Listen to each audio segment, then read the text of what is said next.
வணக்கம், இது தமிழ் குரல். நான் உங்கள் பானு. டாஸ்மார்க்ல 1000 கோடி ஊழல் அப்படின்ற பிரச்சனை பெரிய பிரச்சனையா போயிட்டு இருந்தது. இதுக்காக அமைச்சர் செந்தில் பாலாஜி அவர்களை உச்ச நீதிமன்றம் நீங்க ஜாமீனை எடுத்துக்கிறீங்களா இல்ல அமைச்சர் பதவி, அதாவது நீங்க அமைச்சர் பதவியை தேர்ந்தெடுத்தா நீங்க ஜாமீனை கேன்சல் பண்ண வேண்டியதா இருக்கும், ரெண்டுத்துல எதை நீங்க தேர்ந்தெடுக்கிறீங்க அப்படின்ற மாதிரியான நெருக்கடியெல்லாம் கொடுக்கப்பட்டது. இப்போ இதுக்காக தமிழக அரசு என்ன பண்ணுதுன்னா மெட்ராஸ் ஹைகோர்ட்ல போய் இவங்க மனு தாக்கல் சொல்றாங்க. என்னன்னா இந்த மாதிரி இடி அமலாக்கத்துறை எல்லாம் மீறி போயிட்டு இருக்காங்க, இவங்களுடைய இந்த சோதனை இருக்கு பார்த்தீங்களா, அதாவது திடீர்னு உள்ள வர்றது, திடீர்னு நாங்க சோதனை பண்றோம் சொல்றது, அங்க இருக்க ஊழியர்கள் அதிகாரிகளுடைய போனை சீஸ் பண்றது, அவங்கள அங்கேயே உட்கார வச்சு அவங்களுடைய பர்சனல் போனெல்லாம் எடுத்து இந்த மாதிரியான வரம்பை மீறின வேலை எல்லாம் செஞ்சிருக்காங்க. அப்படி அதனால அதுக்கு தடை உத்தரவு போடணும் அப்படின்னு உயர் நீதிமன்றத்துக்கு போறாங்க, மெட்ராஸ் உயர் நீதிமன்றத்துக்கு. ஆனா அங்க என்ன சொல்றாங்கன்னா திடீர் சோதனை எதுக்காக அப்படின்னு பார்த்தீங்கன்னா அப்பதான் நீங்க ஆதாரத்தை அழிக்க முடியாது, அதுக்காக தான் இந்த திடீர் சோதனை. அது மட்டும் இல்லாம நீங்க சொல்றீங்க இந்த பெண் ஊழியர்களை அங்க உட்கார வச்சிருந்தாங்க, அப்புறம் ஊழியர்களை அங்க உள்ளே அரெஸ்ட் பண்ணி உட்கார வச்சாங்கன்னு சொல்றீங்களே, இதெல்லாம் எப்பவுமே இருக்க நடைமுறை தான். ஸோ இந்த பழைய பஞ்சாயத்தெல்லாம் நீங்க தூக்கிட்டு வராதிங்க, அதனால உங்க மனுவை நாங்க தள்ளுபடி பண்றோம், இந்த அமலாக்கத்துறையுடைய இந்த நடைமுறையை நாங்க ரத்து பண்ண முடியாது அப்படின்னு சொல்லி அவங்க சொல்லிடுறாங்க. இதனால அவங்க என்ன பண்றாங்கன்னா உச்சநீதிமன்றத்தை நாடுறாங்க தமிழக அரசு. உச்சநீதிமன்றம் என்ன சொல்றாங்கன்னா இங்கே ஹைகோர்ட்டில் ஒரு பிரச்சனை போயிட்டு இருக்கும்போது நாங்கள் அதை எடுக்க முடியாது அப்படின்னு ஃபஸ்ட்டு சொல்கிறாங்க. ஆனால் பிற்பாடு இந்த பிரச்சனை கொஞ்சம் பெருசாகுது. என்னன்னா நாங்கள் இனி புதுசாக ஒரு சர்ச்சிங் இது ஆரம்பிக்க போகிறோம், ஏற்கனவே இவங்க சர்ச் பண்ணி 1000 கோடி ஊழல் அப்படின்னு சொல்லிட்டாங்க. அதாவது அதுக்கு முந்தின நாள் நைட்டு அண்ணாமலை அவர்கள் ப்ரெஸ்ஸை சொல்கிறார், ஆனால் 1000 கோடி ஊழல் வருங்கண்ணா அப்படின்றார். அதே மாதிரி அடுத்த நாள் இந்த அமலாக்கத்துறையும் என்ன சொல்கிறாங்கன்னா இதெல்லாம் முடிச்சு சோதனை முடிச்சுட்டு 1000 கோடி ஊழல்னு சொல்லி வச்ச மாதிரியே இங்கேயும் வராங்க. ஸோ அதுக்கு அடுத்து இவங்க என்ன சொல்றாங்கன்னா இல்லை நாங்கள் புதுசாக ஃப்ரெஷ்ஷாக இன்னும் பல இடங்களில் நாங்கள் இந்த சோதனையை தொடர போகிறோம் அப்படின்னு சொல்கிறாங்க. அப்படி எங்கெங்க அவங்க ஃப்ரெஷ்ஷாக ஆரம்பிக்கிறாங்க அப்படின்னு பார்த்தீங்கன்னா பல இடத்துல ஆரம்பிச்சு இல்லாமல் ஹெட் குவார்ட்டர்ஸ்லேயே இவங்க கொண்டு போய் இவங்களுடைய சோதனையை இறக்கி விடுறாங்க. அது மட்டும் இல்லாமல் டாஸ்மார்க்கோடைய நிர்வாக இயக்குனர் விசாகாட் இவரையும் அவங்களுடைய வீட்லேயும் கிட்டத்தட்ட 2 நாள் இடி போய் ரெய்ட் போகிறாங்க, 2 நாளைக்கு. இது மட்டும் இல்லாமல் திரைப்பட இயக்குனர் ஆகாஷ் பாஸ்கரன் இருக்கார்ல, இவர் வீட்லயும் ரெய்ட் போகுது. இது மட்டும் இல்லாமல் டாஸ்மார்க்கோடைய எம்டியை கிட்டத்தட்ட 10 மணி நேரமா ஒரே நாளில் 10 மணி நேரமா ஸ்ட்ரிக்டா உட்கார வச்சு விசாரணை பண்றாங்க. ஸோ இந்த மாதிரியான தொடர்ந்து இந்த மாதிரியான விஷயங்கள் நடக்கும்போது திருப்பி உச்சநீதிமன்றம் என்ன பண்றாங்கன்னா இந்த விசாரணை எடுத்துக்கிறாங்க. அந்த விசாரணை எடுக்கும்போது அவங்க என்ன சொல்றாங்கன்னா ஒரு தனிநபர் ஊழல் பண்ணதுக்கு எப்படி நீங்க மொத்த நிர்வாகத்தையும் விசாரணை பண்ணுவீங்க. இப்போ டாஸ்மார்க்ன்றது ஒரு பெரிய நிறுவனம், அவங்களுக்கு கீழே சின்ன சின்ன அவுட்லெட் இருக்கு. இந்த அவுட்லெட்ல வேலை செய்யற ஊழியர்கள் எம்ஆர்பி ரேட்டை விட அதிகமாக வசூல் பண்றாங்க. இது அவங்கள எடுத்துக்கிறதாகவும் தகவல் வருது. இதனால அவங்க எல்லாரு மேலேயும் 41 எஃப்ஐஆர்கள் வழக்கு பதியப்படுது. தமிழ்நாடு அரசே முன் வழக்கு பதிவு பண்றாங்க. அப்போ இது ரொம்ப தெளிவா நம்ம என்ன புரிஞ்சுக்கணும் அப்படி பார்த்தீங்கன்னா இதை நம்ம ஊழல் வழக்காதான் எடுத்துக்கணும். ஆனா இதுல ஈடிக்கு வேலையே கிடையாது. இப்ப இடி என்ன பண்ணுது, உள்ள நுழையுது சம்பந்தம் இல்லாம.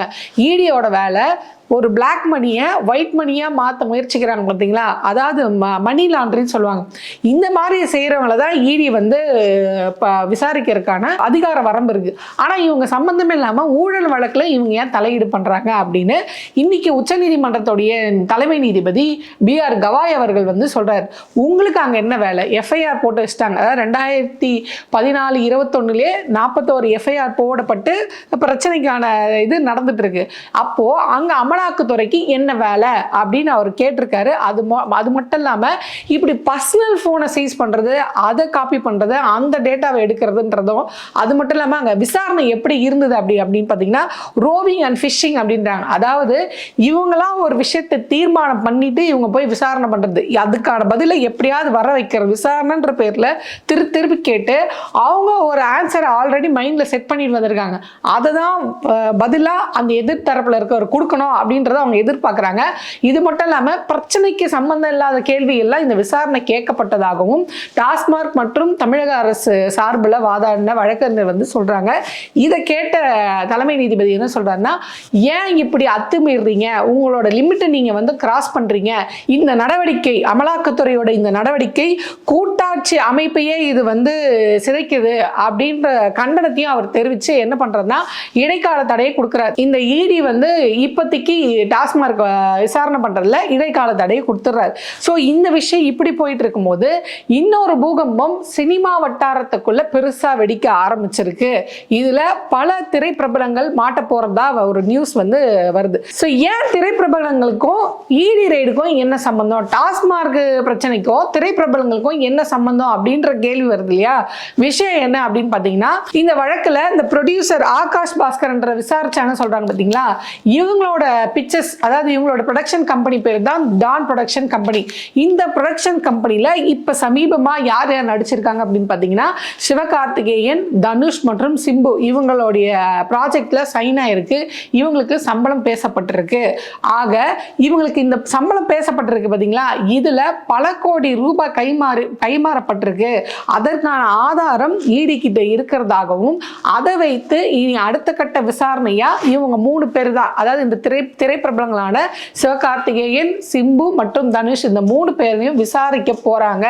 அடுத்த கட்ட விசாரணை அங்கதான் அப்படின்னு சொல்றாங்க. இப்போ இடைக்கால தடை விதிச்சிட்டாங்க. ஸோ இந்த இடைக்கால தடை விதிச்சனால இனி அவங்கள விசாரிக்க முடியாது. ஆனா இது நிரந்தர தீர்வான்னு கேட்டா இது நிரந்தர தீர்வு இல்லை, தற்காலிக தீர்வு தான்.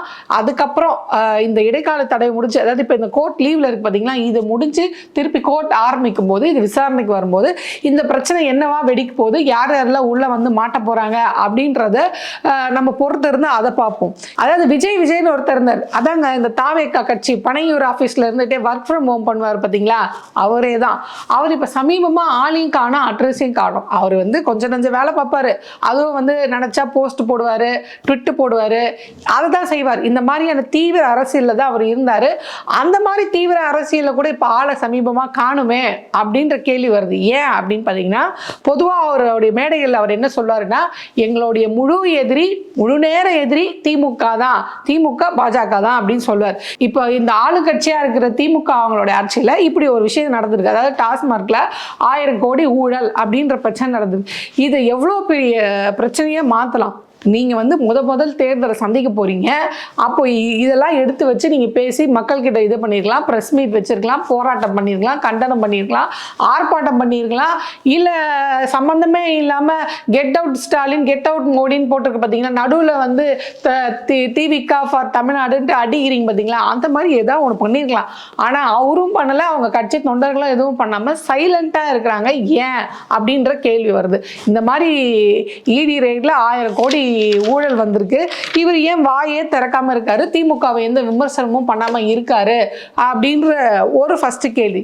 ரெண்டாவது கேள்வி என்னவா இருக்கு அப்படின்னு பாத்தீங்கன்னா, இவருடைய அதாவது இந்த சினிமா துறையில இவருடைய சமகால ஆக்டர்ஸா இருக்கக்கூடிய சிம்பு, தனுஷ், சிவகார்த்திகேயன், அதுவும் சிவகார்த்திகேயன்லாம் வந்து இவர் வந்து லாஸ்ட் படத்துல துப்பாக்கி கொடுத்துட்டு வந்தவொடனே அடுத்த விஜய் அவர்தான், அடுத்த தளபதி அவர் தான் அப்படின்னு பேசப்படுற அளவுக்கு 2 பேரும் நெருக்கமா பேசப்பட்டாங்க, சிவகார்த்திகேயனும் விஜய் அவர்களும். ஸோ இப்போ இந்த விசாரணை வளையத்துக்குள்ள சிவகார்த்திகேயன், சிம்பு, தனுஷ் இந்த மாதிரி முக்கிய ஆள்கள்லாம் வராங்களே, அப்போ நம்மளோட சக நடிகர்லாம் மாட்டுறாங்களே, இதை பத்தி கூட ஏன் இவர் வாயர் தந்து எதுவுமே சொல்லல? இல்ல அது எப்படி நீங்க நடிகர்ல இது பண்ணீங்க, அவங்க நடிச்சதுக்கு அவங்க சம்பளம் வாங்குறாங்க, அது பிளாக்கா ஒயிட்னு அவங்க பார்க்க முடியுமா அப்படின்ற மாதிரி ஏதோ ஒரு முட்டு கொடுத்துருக்கலாம். ஆனா அதையும் அவர் கொடுக்கல. ரெண்டாவது என்ன அப்படின்னு பாத்தீங்கன்னா, இப்போ சமீபமா உமன்ஸ் டே எல்லாரும் கொண்டாடினாங்க, எல்லா தலைவரும் வாழ்த்து சொன்னாங்க. ஆனா விஜய் அவர்கள் அதுலயும் அரசியல் பண்ணார். அவர் என்ன சொன்னார்னா, திமுக வந்து நம்மளை வந்து நம்ப வச்சு ஏமாத்திட்டாங்க, பெண்களுக்கு அவங்க ஆட்சியில பாதுகாப்பே இல்லை, நான் ஆட்சிக்கு வந்தா ஒரு பொண்ணுக்கும் ஒரு போலீஸ் போடுறேன், அந்த அளவுக்கு நான் வந்து பாதுகாப்பு கொடுப்பேன், அண்ணனை நம்புங்க தங்கச்சிங்களா அப்படின்ற மாதிரி உமன்ஸ் டே விஷஸோட சேர்ந்து திமுக ஆட்சியில பெண்களுக்கு பாதுகாப்பு இல்லை அப்படின்னு அதே புராணத்தை பாடினாரு. இப்போ எல்லாரோட கேள்வி என்னவா இருக்குன்னா, இப்போ சமீபமா ஒரு பிரச்சனை வந்தது பாத்தீங்களா, அதாவது அரக்கோணம் கும்பகோணத்துல ஒரு பெண் வந்து இந்த மாதிரி பாலிய புகார் கொடுத்து அந்த விஷயம் வந்து ரொம்ப தீவிரமாச்சு. ஸோ இவர் தான் பெண்களுக்கு பெரிய பாதுகாவலர் ஆச்சு. இப்போ இந்த விஷயமா அவர் என்ன பேசினாரு அப்படின்னு தேடி பார்த்தா ஒன்றுமே காணும். அப்போ உங்களுக்கு வேணும்னா அந்த பிரச்சனையை எடுத்து வச்சு சர்ச்சையாக்கி அதை ஒரு பெரிய விஷயமாக்கி இங்கே பெண்களுக்கு பாதுகாப்பு இல்லைன்னு உண்மையிலே பெண்களுக்கு பாதுகாப்பு கொடுக்கக்கூடிய நபராக நீங்கள் இருந்தால் இந்த பிரச்சனைக்கு ஏன் வாய் திறக்கல அப்படின்ற கேள்வி வருது. சரி, இது இது இது ஒரு பக்கம் இருக்கட்டும். அதாவது விஜய் அவர்கள் வந்து அவரோட கட்சியோட ஃபேஸ் அவராக இருக்காரு. ஆனால் அந்த கட்சியில் ஆதவ அர்ஜுனா பேசுறாரு பார்த்தீங்களா, அந்த அளவுக்கு கூட விஜய் பேச மாட்டாரு, வெளியவே வரதில்ல. 6 மணிக்கு மேலே இவர் வந்து பனையூரோடைய பங்களா விட்டே வெளியே வரமாட்டாரு. அவர் ஆஃபீஸ்க்குள்ளேயே தான் இருப்பார், அந்த வீட்டுக்குள்ளேயே இருந்து தான் அரசியல் பண்ணுவார், மிஞ்சி போனால் ட்விட்டு போடுவார். அதுவும் இப்போ சமீபமாக எதுவுமே காணோம். இவ்வளோ பிரச்சனைகள் நடந்துட்டு இருக்கு, எந்த பிரச்சனைக்கும் அவர் வாயை திறக்கல. ஆக என்ன நடந்துட்டு இருக்கு? இன்னும் ஒரு படி சொல்லணும்னா ஆதவ அர்ஜுனாவை பேச விட்டு இவர் வேடிக்கை பார்க்குறாரு. ஏன்னா ஆதவ அர்ஜுனா சமீபமாக கொடுக்குற பேட்டி எல்லாம் பார்த்தீங்கன்னா தொடர்ந்து திருமாவளவன் அவர்களை வந்து டார்கெட் பண்ணிட்டு இருக்காரு. அவருக்கு இவர் அட்வைஸ் பண்றாரு அரசியல் ரீதியா, இந்த கூட்டணியில இருக்க மாட்டாரு, திருமாவளவன் அவர்களுக்கே அந்த கூட்டணியிலுக்கு விருப்பம் இல்லை, அவர் வந்துருவாரு போயிடுவாரு, அவரு சரியில்லை இது இல்லை அது இல்லைன்னு கண்டபடி வாய்க்கு வந்ததை பேசுறாரு. குறைஞ்சபட்சம் இப்ப சீமான் சொன்னார் பார்த்தீங்களா, சாட்டைக்கும் எங்களுக்கும் எந்த சம்மந்தம் இல்லை, சாட்டை சேனல்ல போடுறதுக்கும் எங்களுக்கும் எந்த சம்மந்தம் இல்லை, அவங்க வேற நாங்க வேற அப்படின்னு அந்த மாதிரி சொல்ல வேணாம். என்னதான் கிறுக்குத்தனமா ஆதவ அர்ஜுனா கத்தினாலும் தன்னோட கருத்தை தனிப்பட்ட முறையில் அவர் வந்து நீங்க ப்ரெஸ் தான் மீட் பண்ண மாட்டீங்க, இந்த ஜூம் மீட்டிங்லாம் வந்து பார்ப்பீங்க பார்த்தீங்களா உங்க நிர்வாகிங்க ஐடிவிங்க ஆளுங்க தோழர்கள் எல்லாம், அந்த மாதிரி ஏதாவது வீடியோ பேசியாவது ரிலீஸ் பண்ணலாம். நீங்க இந்த மாதிரி வீடியோ பேசியும் ரிலீஸ் பண்ண மாட்டீங்க, போஸ்ட்டும் போட மாட்டீங்க, எதிர்த்து கேள்வியும் கேட்க மாட்டீங்க. இவ்வளோ பெரிய பிரச்சனை ஓடிட்டு இருக்கு, அதுக்கும் நீங்க இது பண்ண மாட்டீங்க. உங்க கோ ஆக்டர் உங்களுடைய சமகால நடிகர்கள் வந்து இந்த விசாரணை குழுக்குள்ள சிக்க போறேன்றாங்க, அதை பத்தி எந்த தகவலும் சொல்ல மாட்டாரு. இவரா வந்து ஆட்சி அமைச்சு அதிகாரத்துக்கு வந்து மக்களை வந்து காப்பாற்ற போறாரு. எவ்வளவு பெரிய பிரச்சனை போயிட்டு இருக்கு. இப்போ திமுக அரசு திமுக கட்சி எடுத்துட்டீங்கன்னா அது ஒரு பெரிய கட்சி, பழம்பெரும் கட்சி, ரொம்ப காலமா இருக்கு. அண்ணா அவர்களால் தொடங்கப்பட்ட கட்சி, பிற்பாடு கலைஞர் வந்து இப்போ ஸ்டாலின் அவர்களால் வழிநடத்தி கொண்டிருக்கிற கட்சி இந்த கட்சியை வந்து திணறிட்டு இருக்கு பிஜேபி கிட்ட. என்ன பண்றதுன்னு தெரியாம ஒவ்வொன்றுத்துக்கும் உச்ச நீதிமன்றத்தை போய் நாட வேண்டியதா இருக்கு. உயர் நீதிமன்றத்துக்கிட்ட போராடி பார்த்துட்டு உச்ச நீதிமன்றத்துக்கிட்ட போய் ஒன்னொன்னுத்துக்கும் கவர்னர் பிரச்சனையா உச்ச நீதிமன்றம் போக வேண்டியதா இருக்கு. இப்போ இந்த இடி ரைட் பிரச்சனையா உச்ச நீதிமன்றத்துக்கு போக வேண்டியதா இருக்கு. இப்போ அவங்களே வந்து போராடி இந்த ஒவ்வொரு தீர்வுக்கும் டீலிமிட்டேஷன்லேருந்து எல்லாத்துக்கும் பெரிய போராட்டத்தை பண்ணி சமாளித்து தான் அதுக்கான தீர்வையை அவங்க கொண்டு வந்திருக்காரு. இவருக்கு என்ன கட்சிதான் என்ன, கட்சியை கட்டமைக்கிறதா என்ன, யார் நிர்வாகிங்க, எத்தனை பேர் போட்டிருக்காரு, இந்த கட்சி ஒரு தூரம் தேர்தல் சந்திக்கிறதுக்கு ரெடி ஆகிட்டு இருக்கு, முதல்ல அரசியல் புரிதல் இவங்க தொண்டர்களுக்கு இருக்கா இன்னொன்னே தெரியல, இன்னும் ஃபேன் அந்த ரசிகர்கள் மனநிலையே இருக்காங்க. இவர் சம்மந்தம் இல்லாமல் சொல்லிட்டு போறாரு, நான் வந்து ஷூட்டிங் தான் போறேன், யாருமே என்னை ஃபாலோ பண்ணிட்டு வராதிங்க அப்படின்னு. இந்த விக்ரமன் படத்துல எல்லாம் சொல்லுவாங்க பார்த்தீங்களா, அம்மா நான் குளிக்கிறதுக்கு போறேன், அம்மா நான் கோயிலுக்கு போறேன்னு ரகசியமா ஹீரோக்கு சொல்லுவாங்கல்ல, அந்த மாதிரி இவர் சொல்லிட்டு போறாரு, நான் வந்து ஷூட்டிங் போறேன், யாரும் ஃபாலோ பண்ணாதீங்க.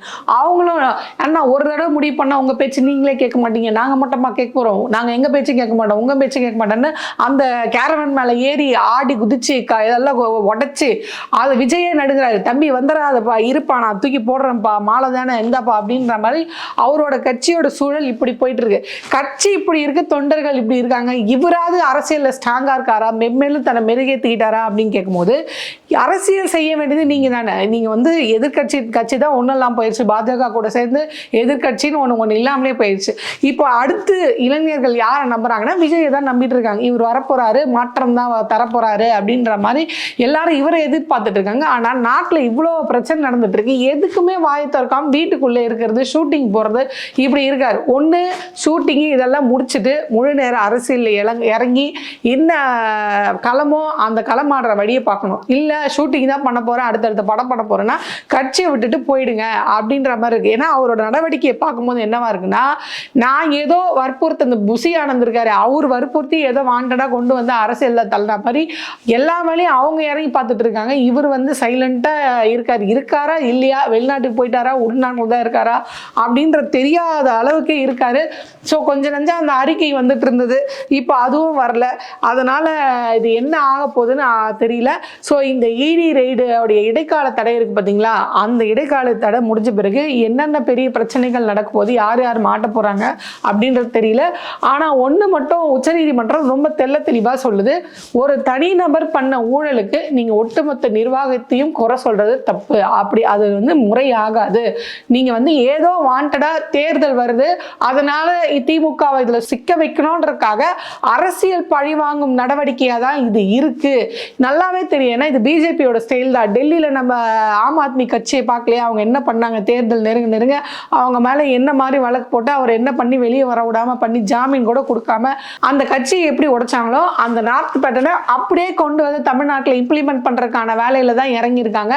ஸோ இது தமிழ்நாட்டில் எடுப்படுமா அப்படின்னு பார்த்தா அது சந்தேகம் தான். ஏன்னா அங்க இருக்க மாதிரியான இதெல்லாம் இங்க கிடையாது. இங்க அதை ஃபேஸ் பண்ணி உடைக்கிறதுக்கு தெரியும். வழக்கமா ஸ்டாலின் அவர்கள் சொல்வார் பார்த்தீங்களா, இந்த சலசலப்புக்கு அஞ்சிற நரி நாங்கள் கிடையாது அப்படின்னு. இதை மாதிரி பல கேஸுகளை நாங்கள் பார்த்துருக்கோம். இதை எப்படி நாங்கள் டீல் பண்ணோம்னு எங்களுக்கு தெரியுன்ற மாதிரி அவர் ரொம்ப ஸ்ட்ராங்காக தான் இருக்காரு. ஸோ நம்ம பொறுத்திருந்து பார்ப்போம். இந்த இடைக்கால தடைன்றது ஒரு தற்காலிகமானது தான். இந்த தற்காலிக தீர்வுக்கு அப்புறம் என்ன நடக்க போகுது அப்படின்றத நம்ம பொறுத்திருந்து பார்ப்போம்.